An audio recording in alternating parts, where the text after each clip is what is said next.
wa sahbihi wa mawalah wa la hawla wa la quwata illa billahi wa ba'd. Alhamdulillah, di malam ini kita bisa melaksanakan salat tarawih di Masjid Idaul Ilmi.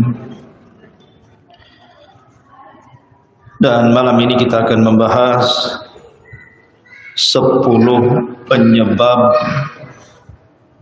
tidak diterimanya puasa seorang muslim. Ma'asyiral muslimin yang dimuliakan Allah Subhanahu wa taala.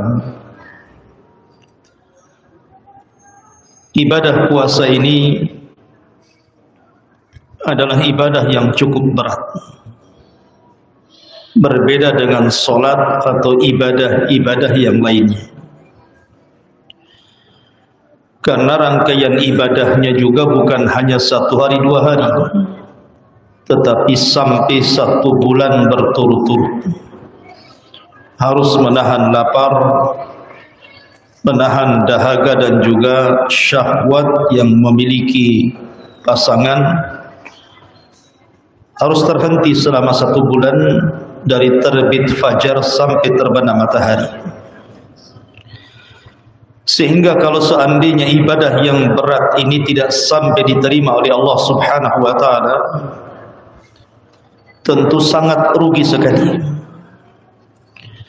Jangan sampai seperti yang disabdakan Nabi sallallahu alaihi wasallam, rubba shaimin laisa lahul jazaa illal ju'i wal atash. Berapa banyak orang-orang yang berpuasa itu tidak diterima puasanya kecuali hanya menahan lapar dan dahaga saja. Maka kajian malam ini kita akan membahas 10 penyebab puasa seorang muslim itu tidak diterima Allah Subhanahu wa taala. Apa saja penyebabnya? Yang pertama, penyebab seorang muslim tidak diterima puasanya adalah ketika seseorang yang berpuasa itu melakukan kesyirikan. Karena Allah Subhanahu wa taala berfirman, la in asyrakta la yahbatanna 'amaluka wa la takunanna minal khasirin. Kalau engkau melakukan kesyirikan, maka hancur leburlah amalanmu dan engkau termasuk orang-orang yang merugi. Maka orang-orang yang melakukan kesyirikan di bulan Ramadan, maka puasanya tidak akan diterima. Kemudian yang kedua, memiliki sifat nifaq. Ada kemunafikan dalam hatinya. Allah Subhanahu wa taala berfirman di dalam Al-Qur'anul Karim mensifati orang-orang munafik. Allah berfirman, innal munafiqina fi darkil asfali minan nar. Sesungguhnya orang-orang munafik itu akan diletakkan di intip neraka yang paling dalam. Maka selama Ramadan hindari sifat-sifat munafik. Apa sifat-sifat munafik itu? Kata Nabi sallallahu alaihi wasallam, idza haddatsa kadzab. Kalau dia bicara dusta. Wa idza tumina khana, kalau diberikan amanah dia khianat. Wa idza khasama ghadara, dan kalau dia bersih dia ingin menang sendiri. Maka ini yang kedua. Yang ketiga, penyebab puasa tidak diterima adalah tarikus shalah. Orang yang meninggalkan salat. Aneh, di bulan Ramadan ini banyak orang yang meninggalkan salat di luar Ramadan. Bahkan masuk Ramadan juga tidak melaksanakan sholat, tetapi dia puasa. Kan banyak tuh orang-orang yang tidak sholat tapi puasa. Alasannya, masa sudah tidak sholat tidak puasa lagi Ustaz, double lah dosa saya katanya. Dia tidak paham bahwa diterimanya sebuah amalan itu ditentukan dengan baik sholatnya. Karena Nabi SAW yang mengatakan awal ma yuhasabu bihil abdu yaumal qiyamah salatuhu. Sesungguhnya awal yang pertama dihisab pada hari kiamat di hadapan Allah adalah salatnya. Fa in saluhat salatuhu saluha sairu amalihi. Kalau salatnya dianggap baik, dianggap semua amalnya. Wa in fasadat salatuhu fasada sairu amalihi. Tapi kalau salatnya kemudian dianggap jelek, maka semua amal yang lainnya dianggap jelek. Maka orang yang meninggalkan salat kemudian puasa, tidak diterima puasanya. Kemudian yang keempat, orang yang kadang salat, kadang tidak. Kalau yang tadi memang total tidak salat, ini kadang salat, kadang tidak. Tetapi kebanyakannya lebih meninggalkan salat dibandingkan melakukannya. Maka ijma' para ulama, berdasarkan perkataan para ulama, di antaranya pendapat Syekhul Islam Ibnu Taimiyah rahimahullahu taala, man taraka salata jumlatan faqad kafar. Barang siapa yang meninggalkan salat jauh lebih banyak dibandingkan melakukannya, maka dianggap kufur, dianggap kafir pelakunya. Dan amalan orang kafir itu tidak akan diterima. Ini yang keempat. Kemudian yang kelima dan yang keenam serta yang ketujuh, ini disebutkan dalam satu redaksi hadis Nabi SAW. Nabi SAW mengatakan salasatun la yaqbalullahu lahum sarfan wala adlan. Ada tiga kelompok tidak akan diterima amal sunnah dan amal wajibnya. Di sini Rasul mengatakan tiga kelompok tidak akan diterima amalan sunnahnya dan juga amal wajibnya, termasuk padanya puasa Ramadan. Kemudian Rasul mengatakan yang pertama akun, orang yang durhaka kepada orang tua. Maka kalau orang berpuasa tapi masih durhaka dengan orang tua, tidak diterima puasanya. Kemudian yang kedua mannanun, orang yang suka mengungkit-ngungkit sedekah, mengungkit-ngungkit pemberian. Makanya Allah Subhanahu wa taala berfirman, qaulun ma'rufun khairun min shadaqatin yatba'uha adha. Ucapan yang baik itu jauh lebih indah dibandingkan sedekah tetapi menyakiti orang yang disedekahinya.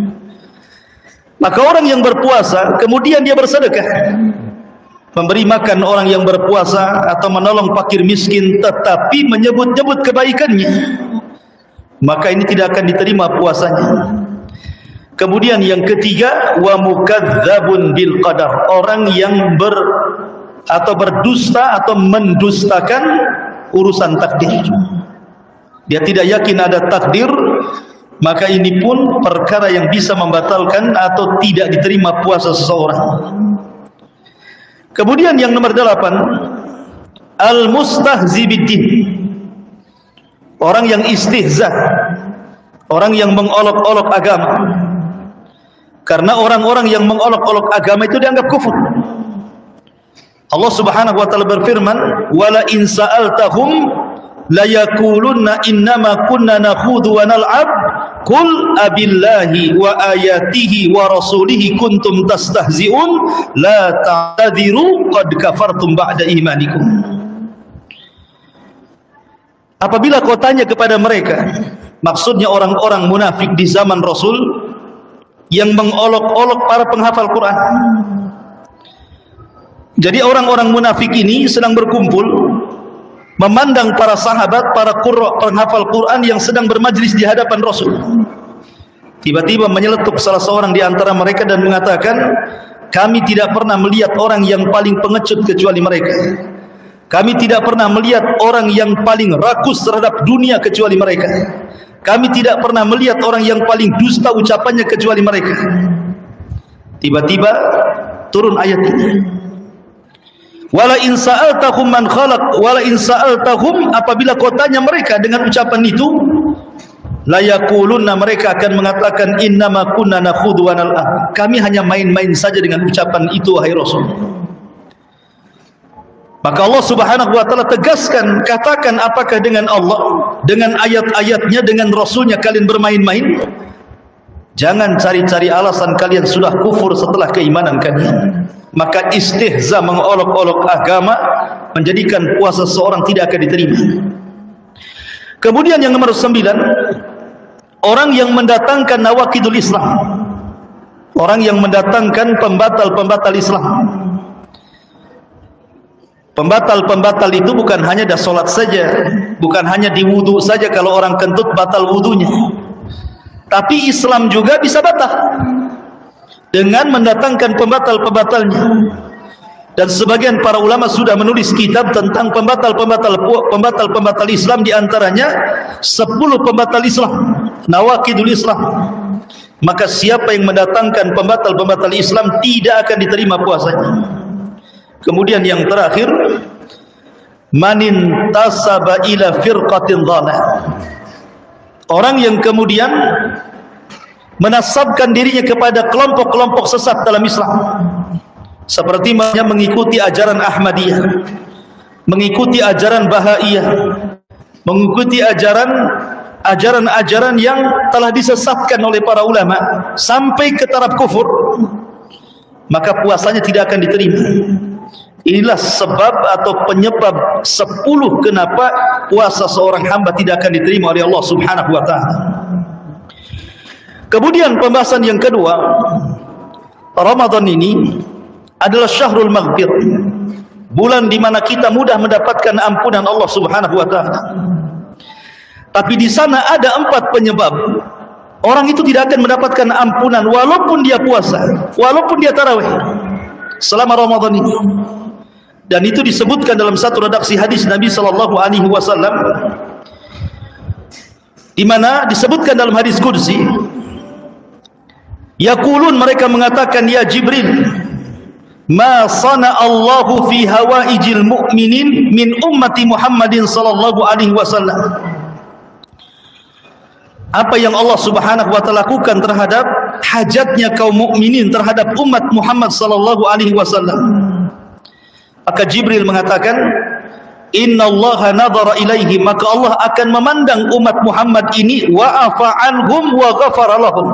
Setelah dipandangnya, maka Allah akan ampuni dosa-dosa mereka, illa arba, kecuali 4 golongan tidak akan diampuni dosanya. Kemudian faqalu, mereka berkata, man haula'i arba, itu siapa yang 4 orang itu maksudnya?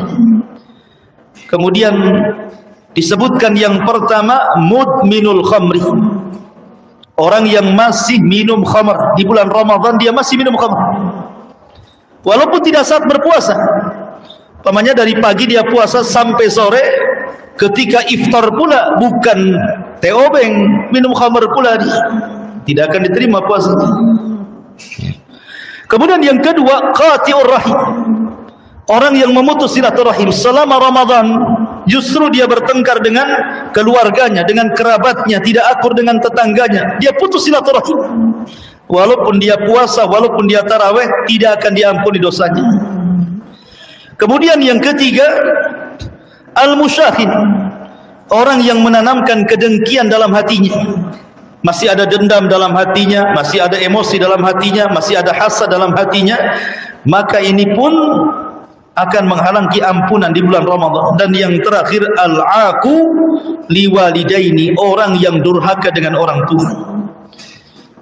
Maka 4 orang ini, orang yang minum khamr, orang yang memutus silaturahim, orang yang kemudian dalam hatinya masih ada kedengkian, dendam, hasad dan yang semacamnya, termasuk juga orang yang durhaka dengan orang tua, adalah 4 penyebab puasa seseorang tidak akan mendapatkan ampunan. Inilah di antara 10 penyebab puasa tidak diterima, dan 4 penyebab Ramadan tidak membawa ampunan kepada kita. Wallahu a'lam bishawab. Subhanakallah bihamdika, asyhadu an la ilaha illa anta, astaghfiruka wa atubu ilaik. Allahu ta'ala alam. Assalamualaikum warahmatullahi wabarakatuh.